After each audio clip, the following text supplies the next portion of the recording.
Hello everyone, welcome to RJ commerce. आज हम लोग पढ़ेंगे रिटायरमेंट ऑफ अ पार्टनर के बारे में कि हम लोगों के पार्टनरशिप से अगर कोई पार्टनर रिटायर हो जाता है तो हमें क्या क्या अकाउंटिंग ट्रीटमेंट करनी पड़ेगी, क्या क्या थ्योरी पढ़नी पड़ेगी। आज हम लोग इसके बारे में समझेंगे। तो चलिए समझते हैं, स्टार्ट करते हैं। कहता है व्हेन वन और more partners leaves the firm and the remaining partners continue to do the business of the firm is known as retirement of a partner। कहा जाता है जब एक या एक से ज़्यादा पार्टनर किसी कारण से पार्टनरशिप को छोड़कर चले जाते हैं। अब वो कारण कुछ भी हो सकता है उस पार्टनर का कहीं पर जॉब लग गया हो, या फिर वो अब ऐसे हालात में नहीं है कि साथ में पार्टनरशिप कर पाए, या फिर उसका एज बहुत ज़्यादा हो गया हो, या बीमार हो गया हो, या कोई भी अदर कारण जिसके कारण से उसे पार्टनरशिप से निकालना पड़ जाए। उसके जाने के बाद जो भी पार्टनर्स बचेंगे, ऐसा नहीं कि अब बचे हुए पार्टनर्स बंद कर देंगे पार्टनरशिप, नहीं, वो लोग बिजनेस को कंटिन्यू कर सकते हैं। ओके ना? तो इसे हम लोग बोलते हैं रिटायरमेंट ऑफ अ पार्टनर। आगे ड्यू टू सम रीजन जैसे कि बोला गया ओल्ड एज, बूढ़ा हो गया वो आदमी, इलनेस, बीमारी हो गया, पुअर हेल्थ हो गया उसका, अब रिलेशन सारे पार्टनर्स में अच्छा नहीं है, तो ये सारा कारण हो सकता है कि किसी पार्टनर को पार्टनरशिप से रिटायर कर दिया जाए। And existing partners may decide to retire from the partnership. तो सारे जो पार्टनर्स रहेंगे ना, वो लोग डिसाइड करेंगे कि नहीं, अब इस बंदे को हम लोग निकाल देते हैं। जैसे A B C D 4 partners हो गए।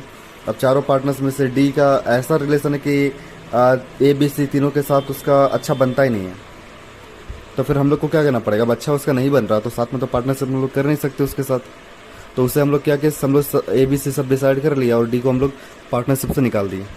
ऐसा हम लोग कर सकते हैं।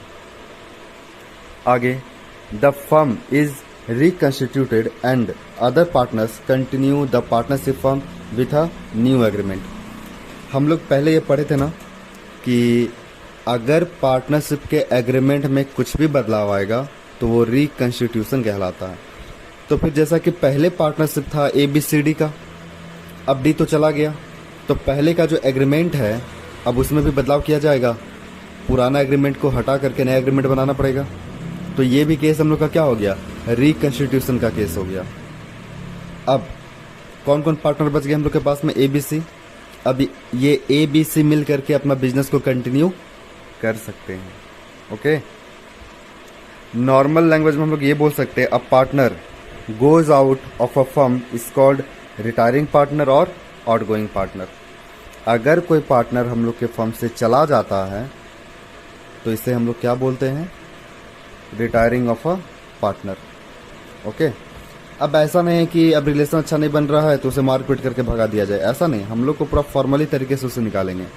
फॉर्मली तरीके का मतलब है वो जितने दिन हम लोग के बिजनेस में रहा उतने दिन तक का उसका हिस्सा, चाहे उसका फ़ायदा हो, नुकसान हो, उसके हिस्से का गुडविल, उसके हिस्से का रिजर्व, कोई भी फंड, सारा कुछ उसका हिसाब किताब करके हम लोग उसे वापस कर देंगे और फिर उसे हम लोग रिटायर करेंगे। अब किसी के मन में ये भी ख्याल आता होगा कि सर हम ही लोग सिर्फ उसको निकाल सकते हैं, वो खुद अपने मन से भी तो जा सकता है ना। हाँ, बिल्कुल जा सकता है, लेकिन यहाँ पर कंडीशंस है, जब मन तब वो नहीं जाएगा, उसे पहले से इसके बारे में बताना पड़ जाएगा। आगे हम लोग पढ़ेंगे, ठीक ना, इसके बारे में कि क्या क्या कंडीशन में वो जा सकता है। चलिए आगे बढ़ते हैं। अब जब वो पार्टनर को हम लोग निकाल रहे हैं ना, तो उसका कुछ कुछ राइट्स रहेगा, कुछ लाइबिलिटीज़ रहेगा। देखते हैं। कहता a retiring partner is entitled to get his share of capital जो उसका लगाया गया होगा उसके द्वारा, जो कैपिटल उसके नाम पर होगा वो अपना कैपिटल लेगा। इंटरेस्ट ऑन कैपिटल जो भी उसका निकलेगा वो इंटरेस्ट ऑन कैपिटल लेगा अपना। रिवैल्यूएशन अकाउंट जब बनाएंगे तो उसमें जो उसका प्रॉफिट का हिस्सा आएगा वो लेकर के जाएगा। जो भी प्रॉफिट रहेगा, general reserve fund, any other profits, वो सारा प्रॉफिट कब तक का? जब तक वो बिजनेस में है। जैसे 31 मार्च 2023 तक वो है, तो उस दिन तक का जो भी प्रॉफिट में हिस्सा रहेगा उसको दिया जाएगा, उसके बाद का हिस्सा नहीं दिया जाएगा।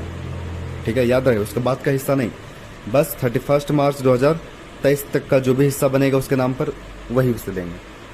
सेम उसी तरह अगर वो प्रॉफिट बांटने को बोल रहा है तो लाइबिलिटी भी वो अपना भरपाई करके जाएगा, इसके भी तो लायबल होना चाहिए वो।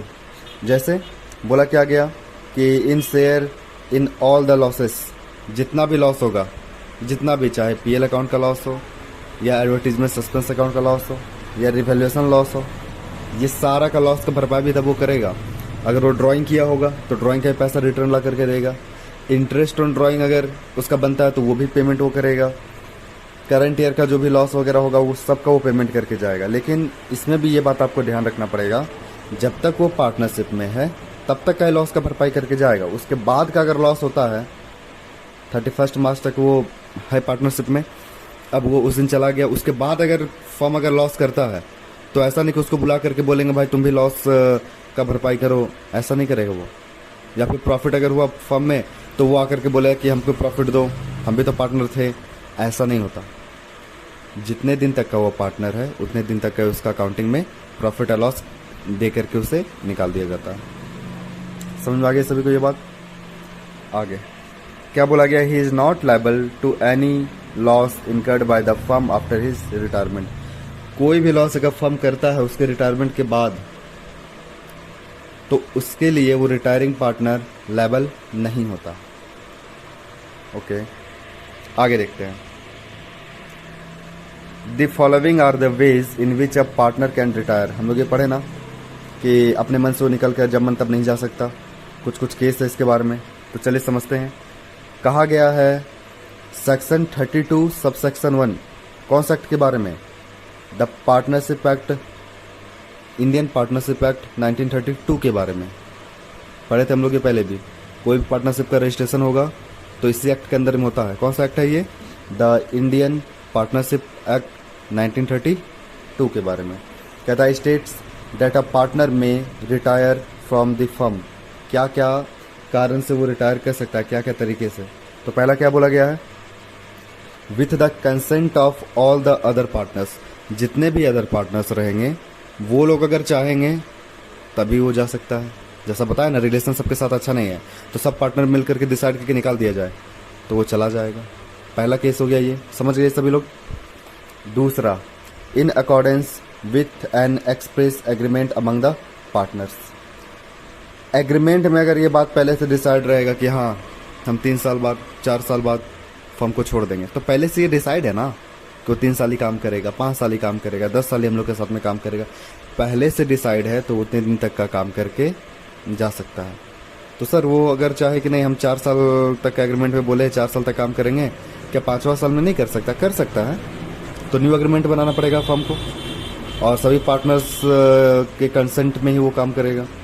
सब पार्टनर एग्री होंगे कि नहीं इससे आगे भी काम करने दिया जाए पार्टनरशिप में, तो ही, नहीं तो ऐसे नहीं। ओके, ये दूसरा केस भी क्लियर कि पहले से एग्रीमेंट में बात रहेगा। तीसरा, by giving a written notice of intention to retire to all the other partner where partnership is at will.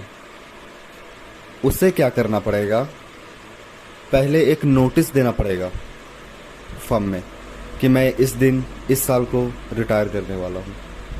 वो नोटिस देकर के भी जा सकता है। ऐसा नहीं कि मेरे को आज नोटिस दे रहे हैं हम कल निकल के जा रहे हैं, ऐसा नहीं। उसका भी एक लिमिट है ना, तो कुछ समय पहले वो नोटिस दे देगा कि मेरा कहीं जॉब लग रहा है या कोई अदर कारण से मेरे को अब रिटायर करना है इस पार्टनरशिप से, वो ऐसा के बोल के भी जा सकता है। क्लियर है? 3 तरीका, पहला सारे पार्टनर्स का कंसेंट होना चाहिए, दूसरा एग्रीमेंट में पहले से बोल देना चाहिए, तीसरा वो एक रिटन नोटिस दे करके जा सकता है।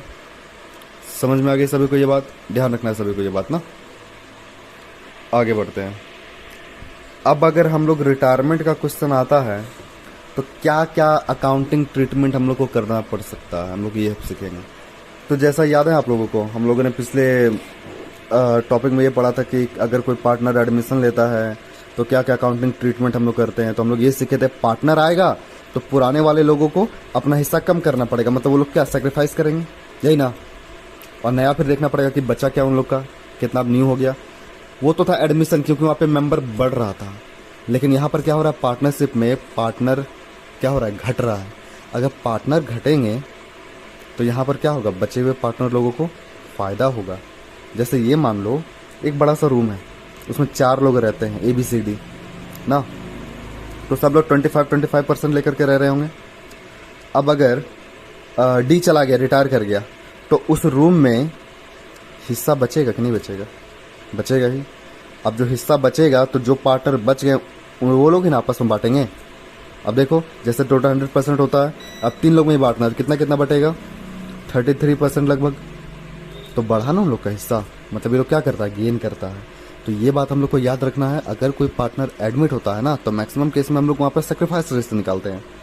लेकिन अगर कोई पार्टनर रिटायर हो रहा है तो यहाँ पर हम लोग को गेनिंग रेशियो निकालना पड़ता है। क्लियर? तो मतलब यहाँ पे हम लोग गेनिंग रेशियो सीखेंगे और नी रेशियो तो हम लोग को जाना ही पड़ता है। दूसरा, कुछ जर्नल एंट्री वगैरह रहेगा, कुछ गुडविल का ट्रीटमेंट सीखेंगे। तो हाँ, गुडविल के ट्रीटमेंट के बारे में अगर बात करें, जब न्यू पार्टनर आ रहा था हम लोग के पार्टनरशिप में, वो जो प्रीमियम लाता था, कौन कौन बांटता था उसे याद करो? तो उसे सेक्रीफाइस लोग बांटते थे। जो पार्टनर लोग सेक्रीफाइस किए हैं वो लोग अपने सेक्रीफाइस रेशियो में बांटेंगे। अब यहाँ पर केस उल्टा हो रहा है, यहाँ पर पार्टनर निकल कर जा रहा है। अगर आ रहा था पार्टनर, गुडविल आया, तो सेक्रीफाइस लोग बांट रहे हैं। लेकिन अभी जा रहा है तो उस वो क्या बोलेगा? मेरा गुडविल दो, हम अपना गुडविल का हिस्सा लेकर के चलें। बोलेगा ये? बिल्कुल बोलेगा। तो अब इसे गुडविल कौन लोग प्रदान करेंगे? जो लोग सेक्रीफाइस, ये जो लोग रिमेनिंग पार्टनर्स बच गए होंगे, हाँ, जो रिमेनिंग पार्टनर्स बचे हो वो लोग अपने गेनिंग रेशियो में भरपाई करेंगे। हाँ, गेनिंग रेशियो में। क्यों? क्योंकि जो बंदा जा रहा है उसका हिस्सा को कौन कौन ले रहा है? जो लोग ले रहा होगा, जैसे ABCD था 4 पार्टनर, D चला गया, अब D का जो हिस्सा है उसको सिर्फ A और B ही बांटा उसके हिस्से को। तो कहने का मतलब क्या है कि जब जाने वाले बंदे का आप हिस्सा ले रहे हैं तो वो जो मांग रहा है आप ही दीजिए, C ऐसा बोलता है। तो इसी कारण से हम लोग जो भी गेनिंग रेशियो है उसी के अकॉर्डिंग जाने वाले बंदे का गुडविल डिस्ट्रीब्यूशन करके दिया जाएगा। मतलब जाने वाला बंदा जो जा रहा है वो क्या बोलेगा? मेरे हिस्से का गुडविल कौन लोग देगा हमको? गेनिंग पार्टनर्स देगा। किस रेशियो में? गेनिंग रेशियो में। ध्यान रखना इस बात को। आगे कुछ अगर हम लोग के पास डिस्ट्रीब्यूशन करने के लिए रहेगा, जैसे रिवैल्यूएशन अकाउंट का profit loss, reserve fund, PL account, general reserve, कोई भी बांटने वाला चीज़ वो सब लोग का एक्यूमुलेटेड प्रॉफिट से लॉस में आता है। तो वो सब चीज़ का आपको ट्रीटमेंट करना पड़ेगा। मतलब रिवैल्यूएशन बनाना ही पड़ेगा, उसी से निकलेगा ना फायदा में जा रहा है कि लॉस में। तो जब हम लिख दें कि एक्यूमुलेटेड प्रॉफिट या लॉस है तो समझ जाना आप लोगों को कि यहाँ पर जितने भी बांटने वाले तरीके हैं सब हर एक आइटम के बारे में बात हो रहा। अगला, पार्टनर्स कैपिटल बनाना पड़ेगा। यहीं से पता चलेगा ना कि टोटल अमाउंट कितना बन रहा है जो रिटायरिंग पार्टनर लेकर के जाएगा, और जो न्यू कैपिटल होगा रिमेनिंग पार्टनर्स का वो कितना कितना होगा। और एक सबसे लास्ट टॉपिक हम लोग को बैलेंस शीट के बारे में देखना अपना, कि जाने वाले बंदे अगर चले गए तो अब किसका कैपिटल कितना बचा है। हम लोग के बिजनेस में सारा एसेट्स लायबिलिटी का वैल्यूएशन होने के बाद अब रीवैल्यूएशन में क्या वैल्यू हो रहा है, ये सब देखना पड़ता है हम लोग को। तो ये जो बच जाएगा वो सब बैलेंस शीट में बताएंगे। एक इसमें हम लोग को यहाँ पर अब कुछ हम लोग को जर्नल एंट्री भी इसका सीखना पड़ेगा। बस 3 एंट्री को हम लोग अच्छे से समझेंगे ना, इस चैप्टर में ज़्यादा एंट्री का जरूरत नहीं हम लोगों को, ठीक है। सबसे पहला एंट्री, अगर क्वेश्चन में ओल्ड गुडविल दिया रहेगा आपको सबसे पहले इसे डिस्ट्रीब्यूट कर ही देना है, क्योंकि बाद में हम लोग क्या होता है ना, भूल जाते हैं। और हाँ, ओल्ड गुडविल पहचानने का तरीका हम एडमिशन चैप्टर में बता चुके थे आप लोग को कि ओल्ड गुडविल साफ साफ लिखा रहेगा सेंटेंस में, या फिर उस सेंटेंस में ऐसा लिखा रहेगा goodwill appear in the books. तो अपीयर वर्ड पे आपको लोग को फोकस करना है। अगर अपीयर वर्ड बोला है तो मतलब वो ओल्ड गुडविल का सेंटेंस है, वो ओल्ड गुडविल को ही बता रहा है। और एक और तरीका था, क्या था? बैलेंस शीट के एसेट साइड में दिया रहेगा गुडविल, तो वो भी कौन सा गुडविल रहेगा हम लोग को? Old goodwill. ये 3 तरीके से हम लोग पकड़ सकते हैं इससे, तो ध्यान दीजिएगा आप लोग इस बात को। अब जब उसे बांटेंगे तो उस चैप्टर में जो एंट्री था इस चैप्टर में वही एंट्री है। क्या हो जाएगा? ओल्ड पार्टनर्स ऊपर रहेंगे सारे, ABCD, जैसे 4 आदमी लोग मान रहे हो ना, तो ABCD चारों ऊपर रहेंगे और नीचे ओल्ड गुडविल। और किस रेशो में बटेगा? तो ओल्ड पार्टनर के बीच बांटा जा रहा है तो ओल्ड रेशो में ही बटेगा, ठीक है। दूसरा, for retiring partner goodwill adjusted, जो रिटायरिंग पार्टनर है वो क्या बोलेगा? मेरे हिस्से का गुडविल दो, हम चलें। तो तो उसका एंट्री कैसे करेंगे। तो जैसा कि हम आप लोग को बताएं, यहाँ पर क्या हो रहा है, रिटायरिंग पार्टनर कह रहा मेरा हिस्सा का गुडविल दो, तो हम लोग अमाउंट के रूप में देंगे, तो जाने वाले बंदे का हिस्सा तो बढ़ेगा ना। और हम लोग ये भी पढ़े हैं कि अगर किसी बंदे का हिस्सा बढ़ता है, ठीक है, उसका कैपिटल अगर बढ़ रहा है तो उसे हम लोग क्रेडिट में लिखते हैं, और जिसका घटेगा उसे डेबिट में। तो जरा सोचिए, कौन लोग देता था उसको गुडविल? जो बंदा गेन कर रहा था। तो जो लोग गेन करेगा उन लोग का पैसा तो घट जाएगा, क्योंकि वो लोग पेमेंट करेगा ना रिटायरिंग बंदे को। तो उन लोग का पैसा घट रहा है तो वो लोग कहाँ रहेगा? ऊपर। और बढ़ किसका रहा? जाने वाले बंदे का, तो वो कहाँ रहेगा? नीचे। तो यहाँ पर एंट्री बना, gaining partners capital account debit to retiring partners capital account. क्योंकि गेनिंग पार्टनर्स लोगों का पैसा घट रहा है इसलिए वो लोग डेबिट में, और जो रिटायर कर रहा है उसका पैसा बढ़ रहा है इसलिए वो क्रेडिट में। क्लियर? और हाँ, ये जो बटेगा गुडविल जाने वाले बंदे का, वो किस रेशो में बटेगा हम लोगों को? गेनिंग रेशो में, क्योंकि वो गेनिंग पार्टनर्स के बीच ही बट रहा है ना। अब एक सबसे लास्ट, जो बंदा जा रहा है उसका जब पूरा हिसाब किताब हो गया कि हाँ उसको 2 लाख 4 लाख 5 लाख जो भी उसका नाम पे पूरा बन रहा है अमाउंट, उसको पेमेंट करना पड़ेगा। हम लोग पेमेंट करेंगे, मतलब फर्म के द्वारा पेमेंट किया जाएगा।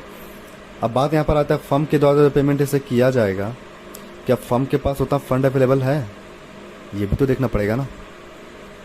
तो यहाँ पर हम लोग के पास ना टोटल 3 केस आता है कि हम लोग उसको जो पेमेंट करेंगे। पहला केस, अगर पैसा है हम लोग के पास टोटल, ठीक है, तो हम लोग पूरा कैश से पेमेंट कर देंगे, बैंक से पेमेंट कर देंगे अगर है तो।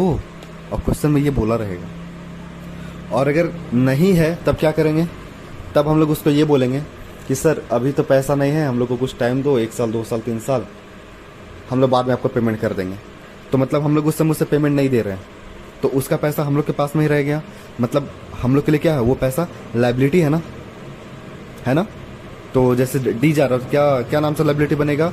डीज लोन अकाउंट के नाम से हम लोग का लाइबिलिटी बनेगा। क्लियर? और तीसरा केस हम लोग ऐसा करेंगे, जैसे उसे 5 लाख पेमेंट बन रहा तो हम लोग 1 लाख उसको कैश से देंगे, और बाद बाकी हम लोग 4 लाख का क्या करेंगे, लोन के नाम पे रख देंगे उसके, कि वो उसको 2 साल 3 साल बाद हम लोग उसको दे देंगे।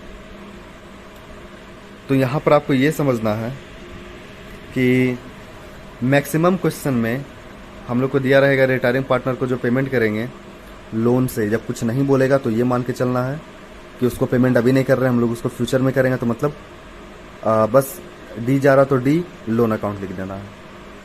तो एंट्री क्या बनेगा? Retiring partners capital account debit, जो बंदा जा रहा है उसको ऊपर, और उसको जो हम लोग पेमेंट करेंगे, कैश करें तो नीचे कैश लिखिएगा। और अगर कैश के बारे में कुछ नहीं बोलता है, ज़्यादातर में नहीं बोलेगा, कुछ क्वेश्चन में बोलता, ज़्यादातर कुछ बोलेगा नहीं पेमेंट कैसे करना है, तो आपको क्या करना, आपको ये मान करके चलना है कि हम उसको उस समय पेमेंट नहीं कर रहे, उसको हम क्या करेंगे 2-3 साल के बाद पेमेंट करेंगे। तो इसलिए यहाँ पर to retiring partners loan account लिखना है। ठीक है, ध्यान रहे, वहाँ पर अगर कैश से करेगा तो नीचे कैश भी देना है, और अगर सिर्फ कैश से कर रहा है तो टू कैसे लिखना है, लोन वाला नहीं लिखना है। क्लियर? तो इतना सारा टॉपिक्स हम लोग पढ़ें समझें। किसी को कोई डाउट हो तो बिल्कुल बोल सकते हैं। तो मिलते हैं अगले वीडियो में एक नए चैप्टर के साथ। तब तक के लिए बाय, टेक केयर एवरीवन। और हाँ, अगर वीडियो अच्छा लग रहा हो तो शेयर कीजिए अपने दोस्तों के साथ, कमेंट कीजिए, लाइक कीजिए, सब्सक्राइब कीजिए चैनल को। ओके।